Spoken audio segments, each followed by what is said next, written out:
अस्सलाम वालेकुम friends, I am Salim Iqbal and welcome to my channel Kosh Valley. एक हकीकी कहावत है कि दाने दाने पे लिखा है खाने वाले का नाम। बिल्कुल इसी तरह हर गोली पे लिखा है मरने वाले का नाम। जी हाँ दोस्तों, आज हम आपको एक और हैरत अंगेज़ कहानी बताएंगे कि कैसे एक बंदूक से निकली हुई गोली ठीक 20 साल बाद अपने हदफ तक जा पहुंची। जी हाँ बिल्कुल, ये एक सच्ची कहानी है और बरतानिया के ज़गलैंड नामी एक शहरी के साथ ये वाक़या पेश आया था।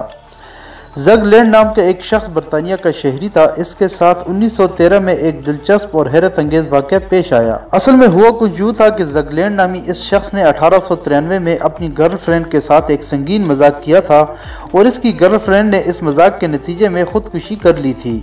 खुदकुशी की इतला जब गर्लफ्रेंड के भाई तक पहुंची तो इसने राइफल ली और सीधा ज़गलैंड के घर पहुंच गया और ज़गलैंड पर गोली चला दी। उस वक्त ज़गलैंड की किस्मत अच्छी थी कि गोली ज़गलैंड के सर के पास से गुजरती हुई करीब ही मौजूद दरख्त में जा लगी। जबकि ज़गलैंड वहां से भाग गया।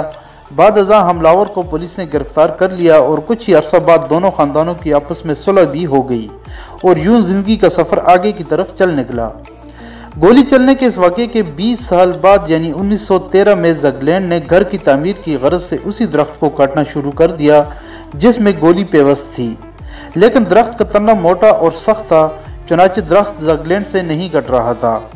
लिहाजा ज़गलैंड ने दरख्त को गिराने के लिए इसकी जड़ों में डायनामाइट लगा दिया ताकि धमाके से इस दरख्त को जल्दी गिरा दिया जाए। और फिर ऐसा ही हुआ। एक ज़ोरदार धमाका हुआ और इस धमाके ने दरख्त को हिला कर रख दिया और दरख्त के तने में 20 साल पहले की छुपी हुई गोली बाहर निकली और उड़ती हुई सीधी इसी ज़गलैंड के सर पर जा लगी जिस पर यही गोली 20 साल पहले चलाई गई थी। गोली लगते ही ज़गलैंड नीचे गिरा और उसी वक्त मौका पर ही उसकी जान निकल गई। ज़गलैंड के इस वाक़े से अंग्रेज़ी ज़ुबान के एक मुहावरे ने जन्म लिया। ये मुहावरा था बुलेट विद योर नेम। बाज़ औक़ात कुदरत किस तरह 20 साल पहले चलाई हुई गोली को एक्टिव कर देती है और इंसान 20 साल बाद ही सही लेकिन कुदरत के फैसलों की जद में आ ही जाता है। कुदरत की जानिब से इस गोली पर ज़गलैंड की मौत लिखी हुई थी, चाहे 20 साल पहले हो या 20 साल बाद, लेकिन आखिरकार मौत इसी गोली से हुई।